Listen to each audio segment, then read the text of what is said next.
Hello, everybody, and welcome to today's BA Insight session. Today, we're talking about digital transformation, I should say, and the role of the business analyst.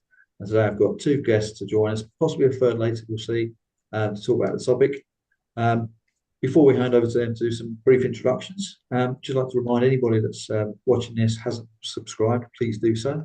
And if you could drop a like on the video, it really helps circulate, get it to other BAs out there in the community as well. And finally, if you've got any comments that you want to share, any point of view that you have of your own on this topic, definitely be pleased to hear from you. So use the comments and share what you want to share. But anyway, without further ado, let's do some introductions. Mohammed, we can start with you first, if you don't mind, please. Yeah, sure. So I am Muhammad Amjad, and I am working as a senior business process analyst at Lexicon consultancy. So my core objective is to monitor the existing process of organization and suggest and propose optimized solutions to enhance the productivity and anything else. Yeah. Brilliant. Thank you, Mohammed. And Kuldip, what would you go by, Kuldip? Is it Kuldip? Cully, preferred, but so I'm the head of business analysis at the intellectual property office within the civil service. So I've only been in the role for about 7 or 8 months. So I don't do as much BA work these days as I used to. So I lead the service and making sure kind of BAs are resourced to change programs, projects, kind of make sure looking after people's developments and kind of looking after kind of team kind of strategy and culture and all and that sort of stuff. Previously, I've worked kind of as a BA within the housing sector, with social housing in particular. So I work for two social housing providers. One in more of a project delivery team, so wide range of projects, like telephony, CRM, kind of lift and shift of legacy systems to new across kind of services. And for the other housing association, I worked on a dynamics transformation program. And prior to that, I worked in kind of education, retail, so worked in different sectors. Experience in education was more kind of data and MI. So made that change after 9 or 10 years to do more project work. But yeah, so I've worked with like project. You're well equipped though, Colin, to for this conversation about digital transformation BA anyway. Yeah, not always successful as in some of the one or two of the programs I worked on, but challenging. Well, I say that now. Even the one that's going on today, and obviously staff, the colleagues I work with, sometimes exasperated by the level of difficulty at times and some of the politics, but the transformation programs are difficult. Feels like it could be a session in itself. We might come back to that later. Absolutely, yeah, absolutely. But I guess so. Let's start the session really with the obvious question in terms of what is digital transformation in the context of business analysis, and as Mohammed was first to join, share your view, please. So. Okay, sure. So in this, first of all, I would like to thank John to having me in this session, and after that, it is an honor for me to share my thoughts with Kohli as well, an exceptional professional in the business analysis. So digital transformation in this technological era is not just a terminology. It is a need of hour for any business, by the way.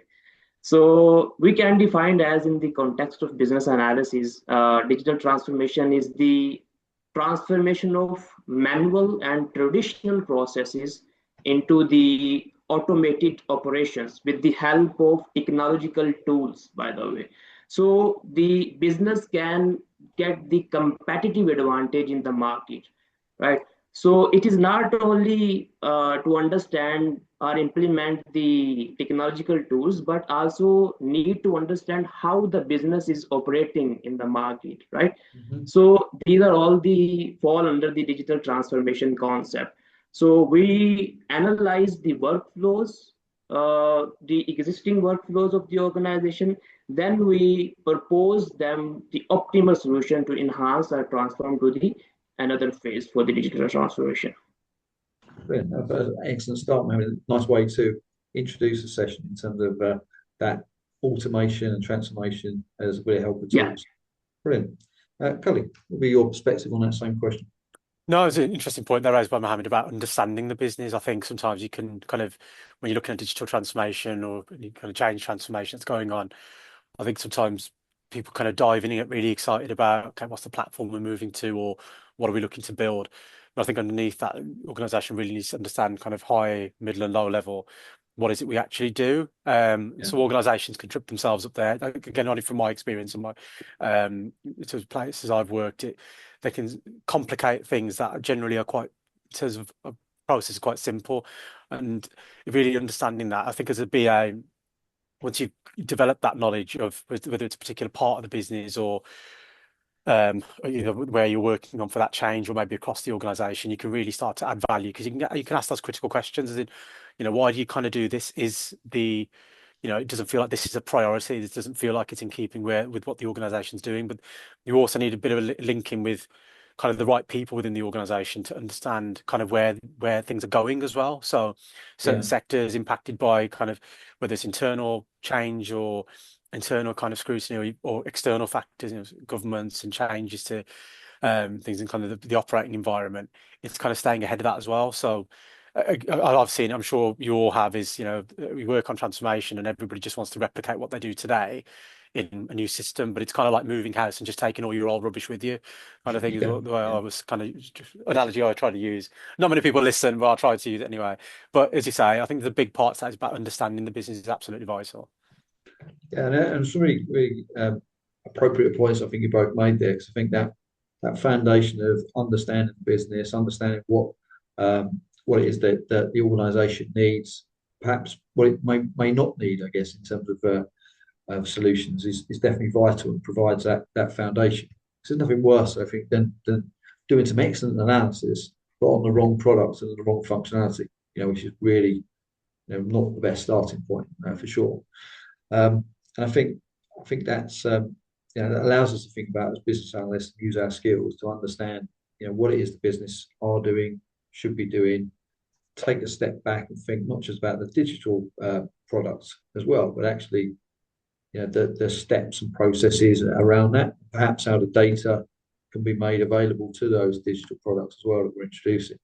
So it's definitely a good opportunity, I think, for BAs to get involved in a wide aspect of analysis activities, from understanding the business, thinking about solutions, and maybe designing digital front ends and screens, which we might talk about, but also think about the data elements as well, and actually how we record it, what it is we record, and who consumes that data.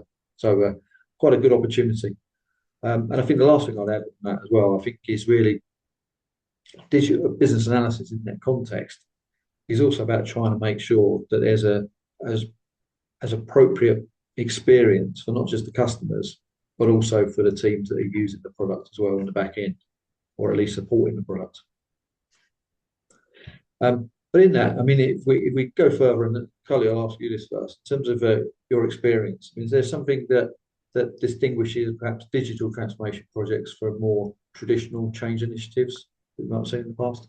Yeah, it's quite an interesting one, really, because I mean, when my career, I accidentally fell into being a BA, which was on a transformation program. So it was kind of, I wouldn't quite say sink or swim kind of thing, but it was really thrust into the deep end, which was it was the rollout of a set of new processes and a solution for a responsive repairs team. So with that, a lot of you kind of get that feeling within that. That was only one part of it, but I think maybe one of 6 or 7 kind of projects in the program.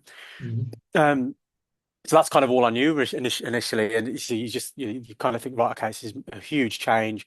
It's impacting every colleague, every team, every region that the business operates in. And I think the size and scale, a lot of aspiration, and it takes a lot of drive to see a program like that through and managing it. And I think with a transformation program like that, I think the business change element was huge. The business acceptance, taking people on the journey with the change. I think that was probably one of the challenges around that there. And when I stepped away from that organisation into more of a project delivery focus, looking at individual, more tactical type projects, I mean, the difference was you were kind of working on things that weren't kind of hitting everybody, so they were a bit more kind of distinct pieces of work with certain teams, specific set of colleagues, impacting the delivery within a certain area. So it felt a little bit more focused, and things weren't kind of lost in things weren't referred to as an entity, which at times programs are. There's decisions made.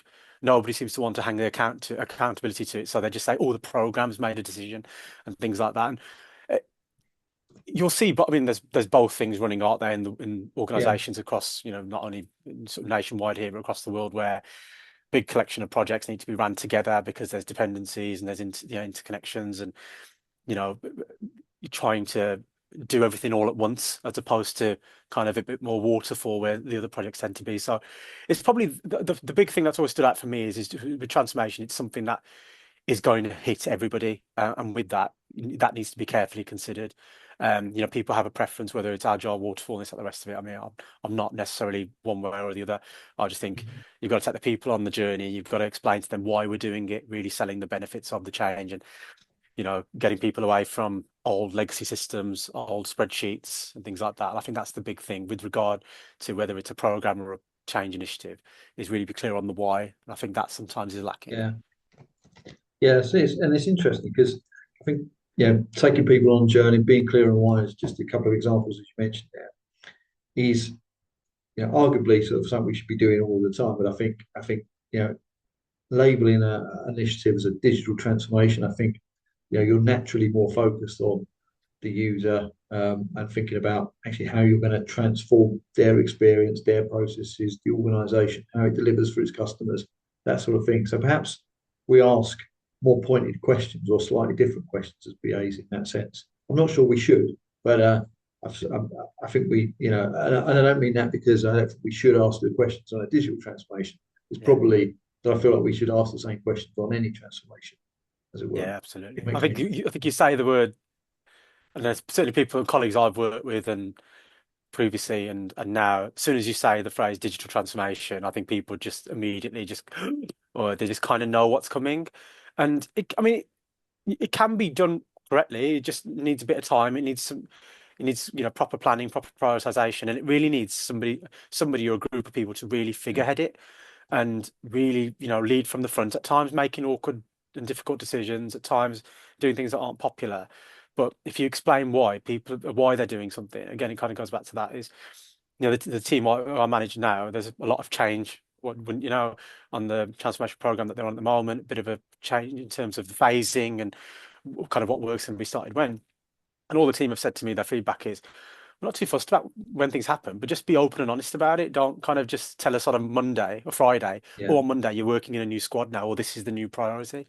And I think it's that side to it really, but it can be done. It just needs careful consideration as opposed to diving straight in and going, right, we're moving everything to a particular platform and that's going to solve all the ills. Mohammed, what will be your view on that? Oh, you're on mute there, Mohammed. You're impacted by a digital tool there, the mute button. Yeah. So Kuldip briefly explained that concept very well. So my thoughts on it are, there are two perspectives, by the way, for the differentiation between traditional approach and the digital approach, by the way. So when we talk about the enterprise level digital transformation, sometimes we discuss the only changing the structure or process of the department of the whole enterprise, not for the top level, but the bottom level of only that process. But it will not impact the whole productivity of the enterprise, right? But what our focus is that we must digitalize the whole operations of the enterprise. That will create a major impact and major change within the business and within the organization, right? So the traditional way, the one differentiation is we can focus on the only changing the process of one department, but not focus on the whole organization processes. This is the major traditional way. But when we focus on the technological central process, for example, if we have the we are managing all the records in a manual way in our registers. Just like Poli was saying that we are managing our records in our spreadsheets. That is a very time costing, by the way, and costly, by the way. So when we talk about the whole transformation, we can say that we have to change our finance process, we have to change our HR process, we have to change our operation process with the help of the with the help of technological tools, right? So this is the main differentiation between the traditional approach and the digital approach for us. Okay, that's fair. And I know that question is such a big one that we can answer it in so many different ways. And it's interesting really to think of it, as you said, it's really being that opportunity to not just think about the individual teams, departments, but think about organisation wide and how some of these digital products that we might be looking at for one team, perhaps how they could be reused across the organisation, or perhaps Yeah, how existing products can be used in slightly different yeah, ways for slightly different teams as well. So I think, yeah. yeah, and it's quite an interesting consideration. But of course, there'll be BAs they have a very specific remit. They're transforming a department, they're transforming a team's activities. But probably doesn't hurt as well that they're looking outside those teams and those activities and areas to see what else Yeah. is going on in the organisation. Yeah, also I would like to, yeah, I would like to add the differentiation of business analyst in different domains, by the way. Yeah, Uh, Business analyst in the technological industry means different, by the way. Business analyst in the business industry means different, by the way. For example, if the business analyst working in the product development industry, IT industry, or software house, so the main purpose of that business analyst is to making the product well organized and more efficient for the end users and make the workflows smooth for the end user, right? So this is a main responsibility of the BA who is working in the technological industry. But a BA who is working in a business sector or in a banking sector, their responsibilities are totally different. They are working on the operational level, how the banking operations are working, how I can analyze the banking operations very well, how can I propose a well efficient process to eliminate the existing process with the automated process. So there are multiple responsibilities of the BA in multiple sectors. We cannot say that BA is specifically a generic terminology. That's not a correct. of course. Yeah, yeah. No, it's definitely an interesting perspective. I think as well. I mean, it makes me think. What you've both been saying is really making me think about what is non-digital transformation. Instead of necessarily thinking things in a traditional sense, as I might have put it before. And really, probably very few things actually. Most of us would be getting involved in, especially now, right, around what we're transforming, the solutions we're introducing, the processes we're changing. The ways to make those processes more transparent, efficient. Reusing data. Improve the customer experience if you're trying to get information from an organisation, as an example. They're all going to be digital in nature because they're all reliant on data being presented through software and hardware products, really. But I guess that digital lens just makes us focus a little bit more, perhaps, on some of the possibilities that you both mentioned from an organisation perspective, or from a user or a customer perspective. Is there any, Cully, I'll ask you this first of all, mate. In terms of, is there any unique value that you would call out that a BA brings to a digital transformation initiative? I think a key one is kind of understand that the kind of the gap really between where they are today and where the service, the team, the organisation, where they are today and where they kind of want to be, and really kind of sort of the projects I've worked on and members of the teams I've worked with on, they've really try and understand, take that really deep, have a deep understanding of the service itself, in order to ask those really critical questions and to check and challenge in order to try and improve things. As again, breaking away from just the norms of where we are today and not really wanting to truly kind of change or to transform. And I think And I think the other key part of it is once it, the tend to, I think a really good BA will will look kind of just beyond the change itself. They'll kind of be linking in with the the peers or the BAs, working closely with their project managers to kind of, it's not just processes, requirements, and user story acceptance criteria. It's actually asking really critical questions about, okay, when does my work fit into the jig, the cog of everything else? When does this work, when should it be done? Who needs to sign it off? What's this work going to impact? It's really, it's not just being in that little my lane over here of just BA and focusing on that. It's really kind of looking left, looking right, looking up and down to really try to kind of just get a really fuller understanding of the project you're working on or the program or whatever it may be, as opposed to just being a kind of just like a user story machine and just kind of being happy to work in my squad and and being fed stuff by the SMEs and converting it into stories and that's it. It's are we challenging the SMEs? Are we challenging project leads, service owners, product managers to actually, is this the best way? Have we thought of this? Have we thought of that?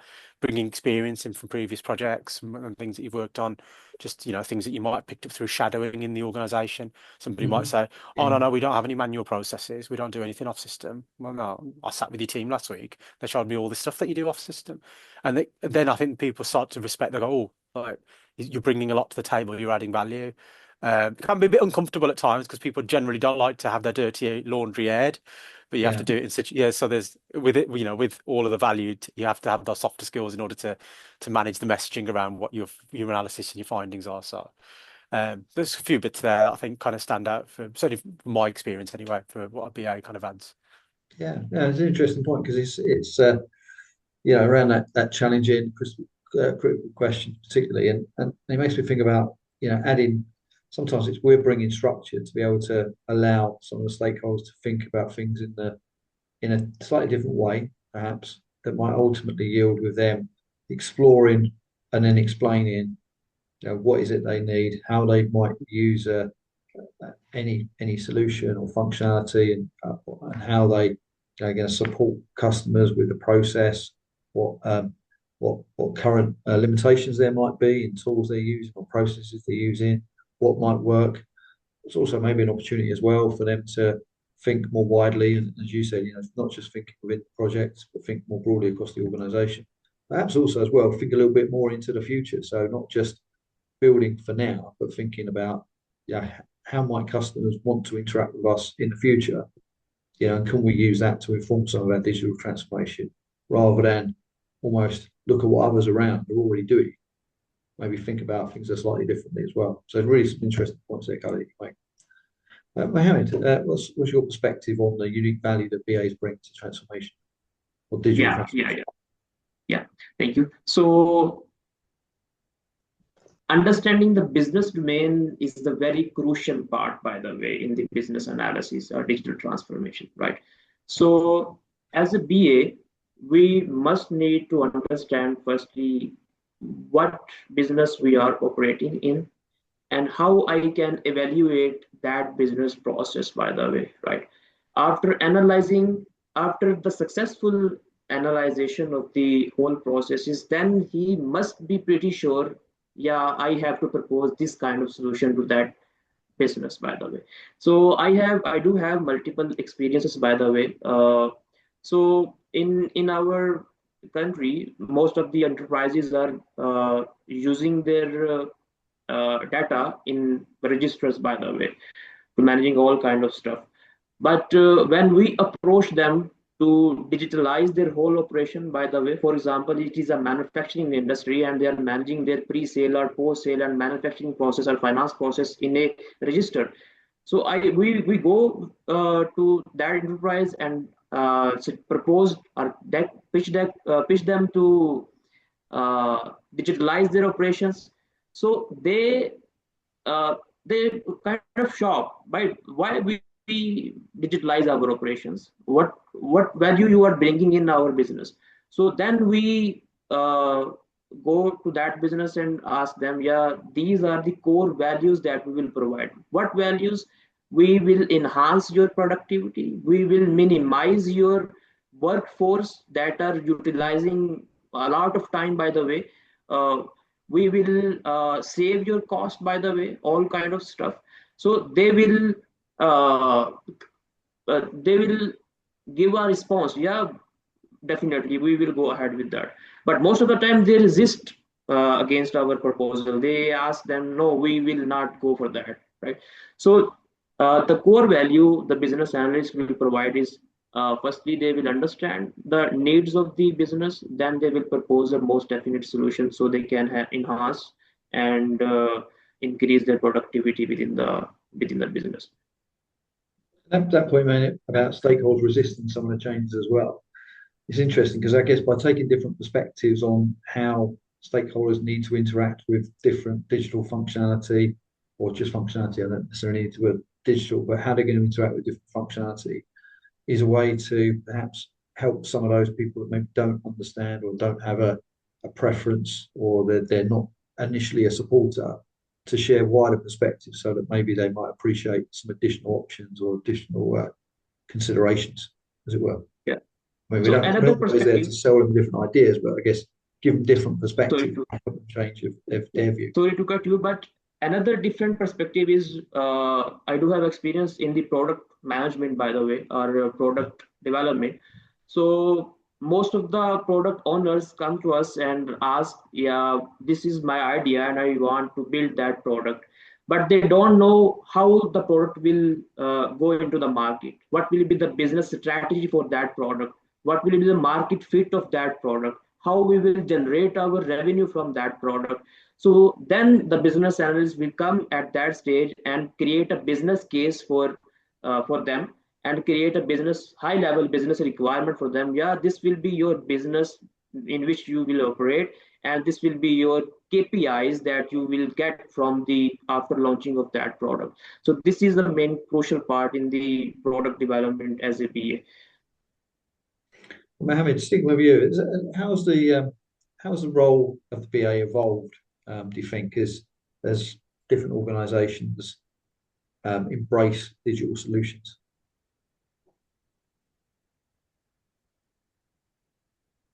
It's for me. Yes, it is. Cool. Yeah. Okay, so as we know, every day things are changing in the technological industry, and what I am saying is the most business analysis role evolved in the data analysis role, by the way. The more we understand the data in the business industry, the more we have more grip on the business operations, by the way.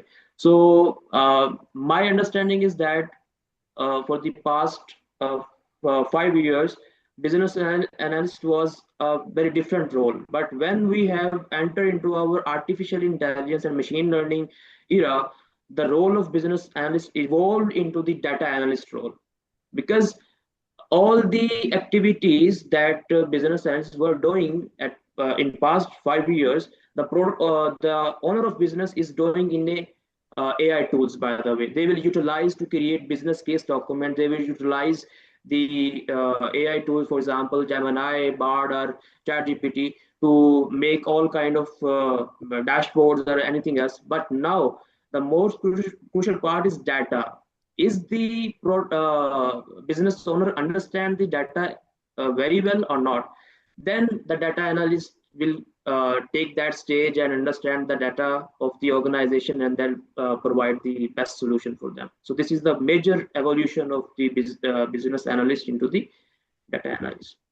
Yeah, and I guess on that point, Mohammed, it's the availability of data, isn't it, to BAs? I mean, I recall years ago where BAs, if they wanted access to the data, they would have to go to the development team and get separate files or outputs or spreadsheets to observe the data.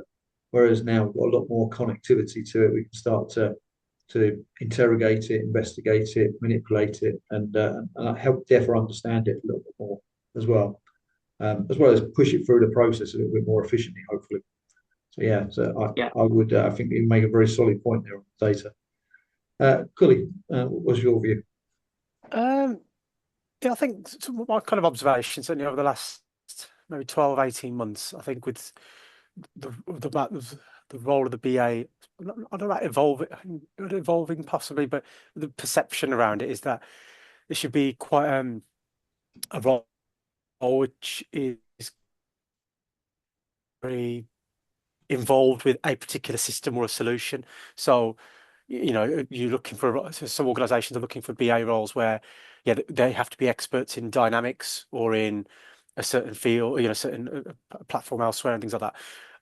My kind of counter to when I've been part of these conversations always been the BA's role is not with the system. It's almost, you should really be in purest ways system agnostic, you know. So I think so I said, there's one organization I was kind of working with, they were after a sort of a Dynamics BA. I said, it's not a Dynamics BA you want. What you want is a Dynamics developer or a functional consultant or a systems analyst. So that's kind of one of the things I've seen the role foray into, is being kind of more in the system. But I don't think then you can lift yourself up to really ask those really critical questions for the business, and kind of looking at those processes where the inefficiencies lie, where things can really be improved. I think one of the other, again, I've seen it in the organisation I'm working in now, is the transformations, the program with the squads that are working in there on the different projects are really, really well resourced in comparison to the one I worked on sort of 2018 to 2020, where it was pretty much a project manager, BA, functional consultant, and a few SMEs. Now, this service designer, user researcher, data analyst, data engineer. There's so many more roles now. I mean, and I was sort of joking about it with a member of my team the other way. I said, oh, I probably need to learn a little bit about how our role as a BA interacts with service design and user research, because 5 years ago there were certainly no roles like that in the organizations I've worked in. So when I've kind of looked under the bonnet as to what these guys are doing, it's kind of the work that I used to do. So looking at customer journey, end to end, when are those touch points with a customer? Yeah. What are they expecting from us? What are we expecting from them? What are the prerequisites to any process? All that stuff was just dropped on a BA's doorstep, and it was like, right, can you do all this stuff? I was like, yeah, no problem. But now I'm leading a team where there's another team doing that customer journey stuff. There's another team out there working with end users to what are their motivations and what's kind of critical to them. So it's kind of like the role of the BA is probably becoming maybe a little bit more focused, as some of those kind of bits are taken up by other teams, which is it's fine. It's not one of those things where I don't think you necessarily have to get too too worried about in terms of territory or anything like that. I think there's always enough work for a BA to do. So I think with that is the role becoming a bit more focused on processes, requirements, and some of the stuff that was maybe on the periphery of that, which didn't have a natural home and used to just fall to a BA. There are other kind of disciplines and other professions forming now, but that appreciate that might just be my organisation. Elsewhere, where you've got smaller, as organisation of 1,700 people, if you've got a much smaller organisation, there may not be the luxury of having data engineers, data analysts, service design co. So a lot of it still will fall with the BA. But just something interesting I've seen in my time in my current organisation. Yeah, no, I definitely think it's interesting, because I would say this. I have I'm not sure it's the same perspective, but it's certainly the same topic. I think has come up.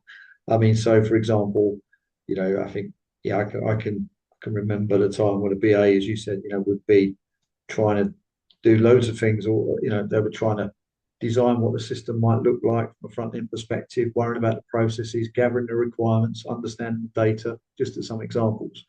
And the help was really only available from either people in the business who could understand what they wanted or understand what was happening today and advise you.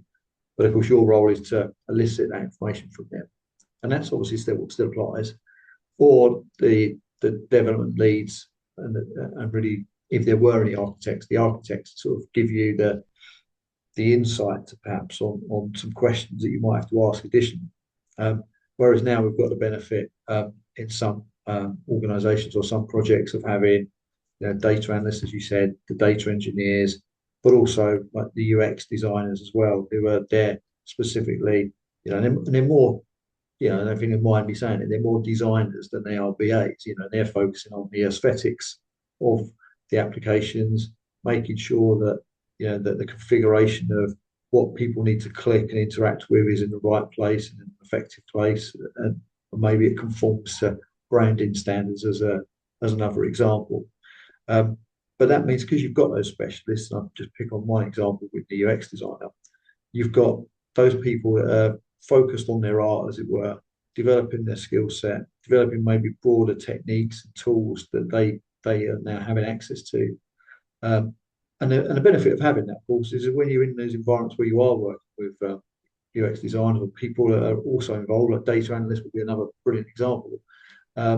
You've got the opportunity to learn from them, take some skills away. So if you find yourself in an organisation similar to what you mentioned, Kelly, where you are doing everything again, and I'm sure they exist, that you've got a few extra skills in your BA toolkit to be able to use. Yeah, but yeah, some interesting points you made there. I wonder, Kelly, let's stick with you then. I mean, are there any particular business analysis skills that you want to call out that BAs need to stay relevant and impactful in digital transformation projects? I know you probably mentioned a couple between. Yeah, I mean, I'm a really big fan of kind of leading with processes. I do like a good process map. I can't kind of deny.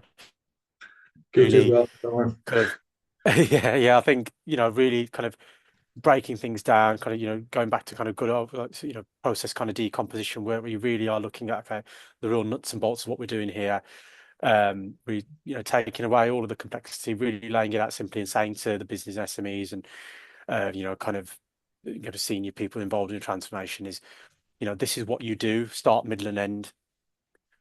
This is where things aren't quite right at this moment in time. This is what you've told me is where we want to be.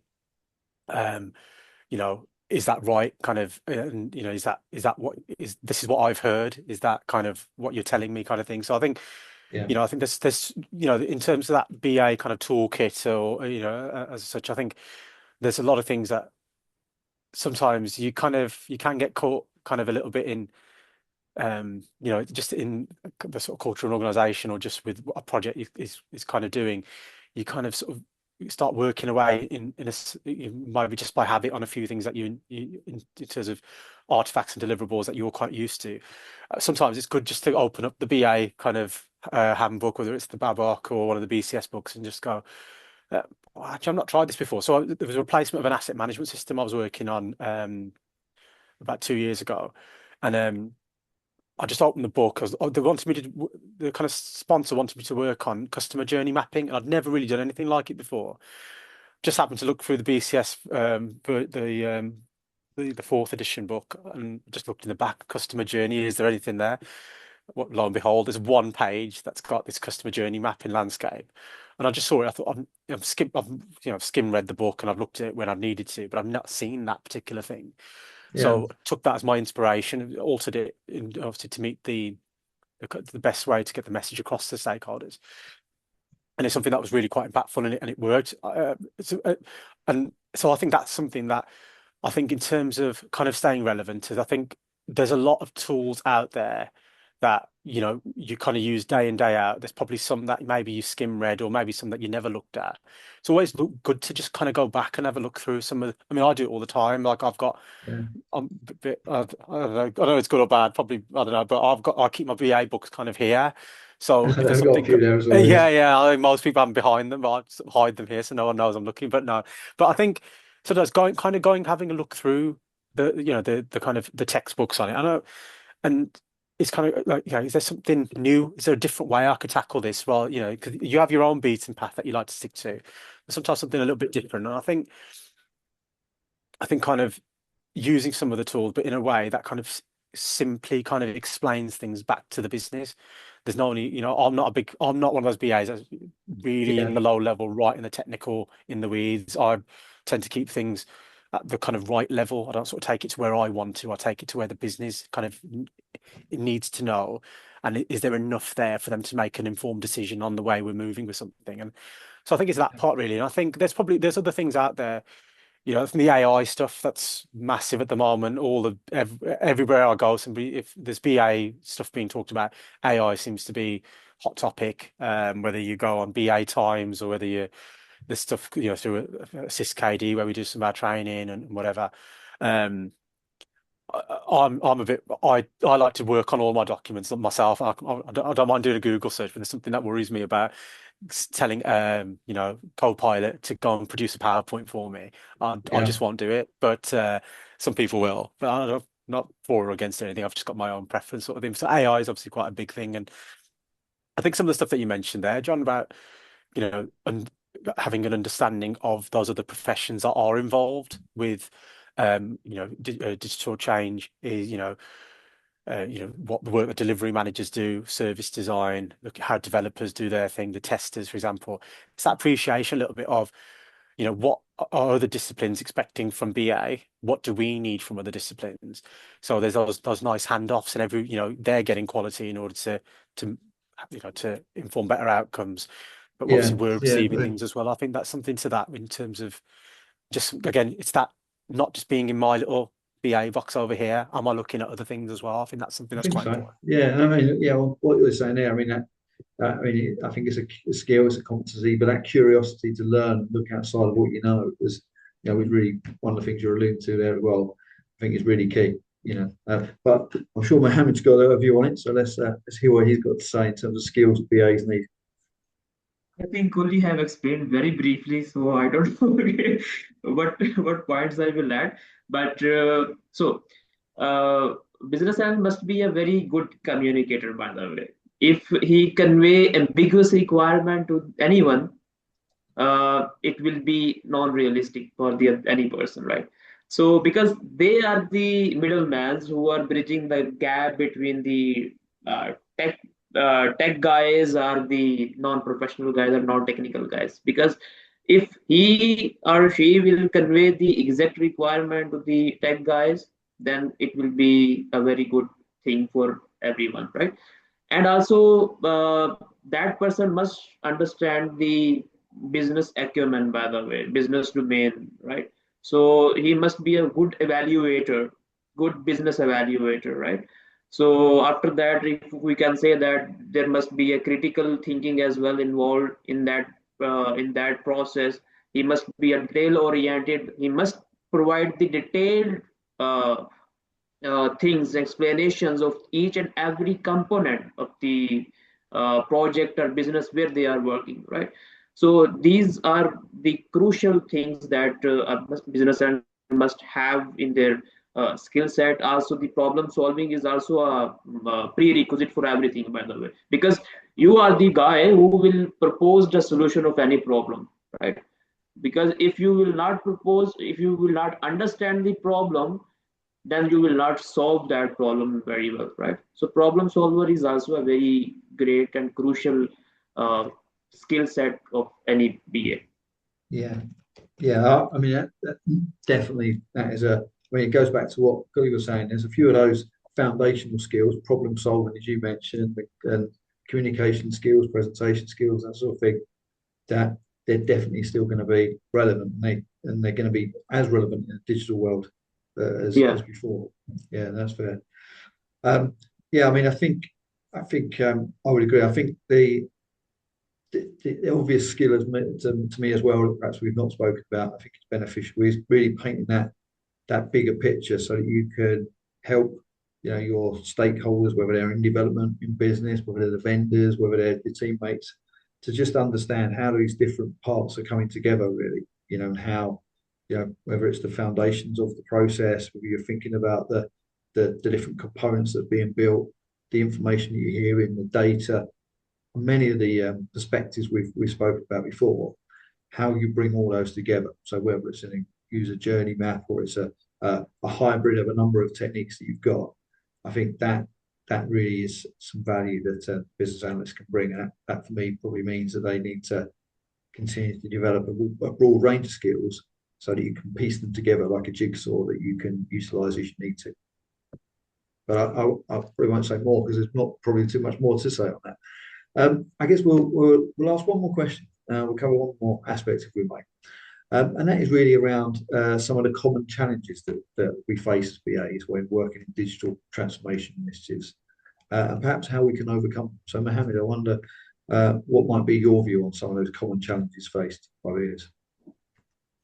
Okay, so as he previously mentioned that when we pitch some business owners to digitalize their operations, they resist to change, by the way.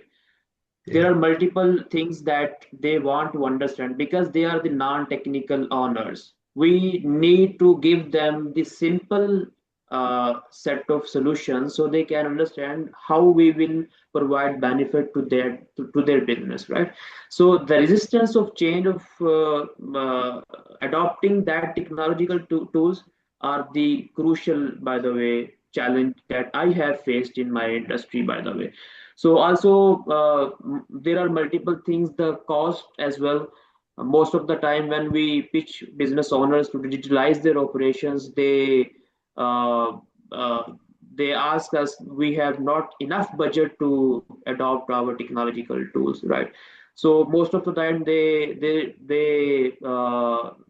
reject our proposals and move away. After that, because we are providing financial consultancies to the banking sector and the business sector as well, so in their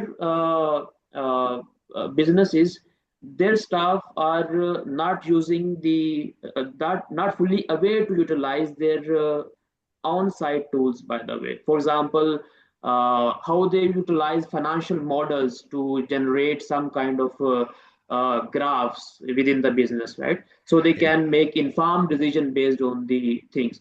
So when we pitch them, the owners, if you have the business financial modelings, you can have these kind of benefit or competitive edge in your organization. So they will also ask us, no, we don't have budget, no, we don't have any time to adopt that tool. So these are the major challenges that I have faced in my experience. Yeah. Yeah. That resonates. I mean, budget and time will resonate, I'm sure, with almost every BA as we watched it. So fair point. Uh, Kelly, Yeah. what's your view on that question around common challenges? Yeah, I think against my experience, then looking at kind of the teams I've managed, um, sometimes that real, I kind of alluded to a little bit earlier, is that real kind of clear vision around where we're going and kind of communicating that in a way that's, that you kind of consistently dropping it into everybody that's working on a kind of a digital transformation program. And I think again, just from experience, just at times some dilly-dallying when it comes to certain decisions. Like I think organisations can become a bit better. Certainly, senior leaders who BAs are working for, and making kind of just quicker decisions. Because then I think a BA can sometimes kind of be working on something, and almost knowing that this isn't where we're going to go. So I'm supporting somebody in my team at this Yeah. moment in time now, where they're working on a particular project, which is like where the world's worst kept secret is. It's about to be put on pause. So it's kind of you're going to work every morning knowing that really whatever I do, it doesn't really matter, and it's kind of time being wasted. And I think as a BA, I've always said, look, if I'm wasting my time, if I'm working on something and it's just going to be brought to a stop, and I'm putting loads of effort in, I'd rather you just shoot me rather than just let me carry on doing this, because you want to add value with the role. Yeah. And I think that's kind of one of the things that I've come up against, certainly, and I'm seeing with others, is um, there's changes in the backdrop, and the decision around, whether we proceed, whether we pause, whether we stop, whether we just complete complete 180 and have to do something different, to make a call on that at times. I think organizations, from my experience, it can just take a little bit too long, and there's some time wasted, and you lose momentum, you lose the kind of goodwill of people, I think, at times with that. Yeah. I think one of the common challenges, I think, is misconceptions about the role. Sometimes BAs are doing a little bit of data analysis work, as kind of Mohammed mentioned there um, earlier. Sometimes you're kind of really getting in the weeds with developers and testers. Sometimes, you're getting whisked away into business change activity. Sometimes people just want a BA, just having a BA's sake, because it makes them sleep better at night. Because, oh, I know if I've missed anything, the person is. I'm being asked for 2 BAs for one particular project now, and I keep asking the head of service in that area, delivery manager, and project, what is the BA actually going to do?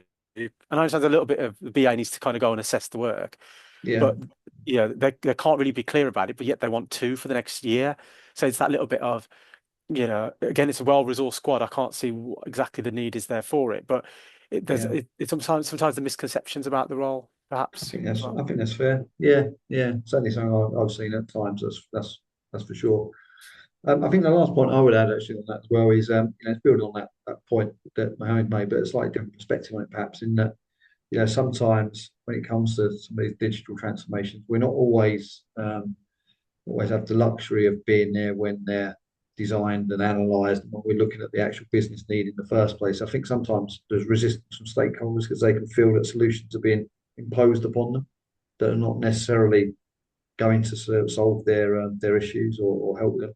So I think that can be a challenge. So I think whether you're a BA assigned to a digital product, or whether you actually have the benefit of thinking about things a little earlier, I definitely think you should be challenging whether you're looking at the right product, whether it is the right solution, and why the business need it, and be open enough to speak to those stakeholders, even if they appear to be resistant to change, to find out why, because there's probably a good reason. Anyway, but that's probably a fair place to stop, I would suggest, on digital transformation and business analysis. Apart from, gents, just really thank you for your time and your insight. It's good to meet you both and hear what you've got to say. I'll look forward to seeing you and hearing from you again. But in the meantime, thank you, and thank everybody for listening as well. Thank you, John.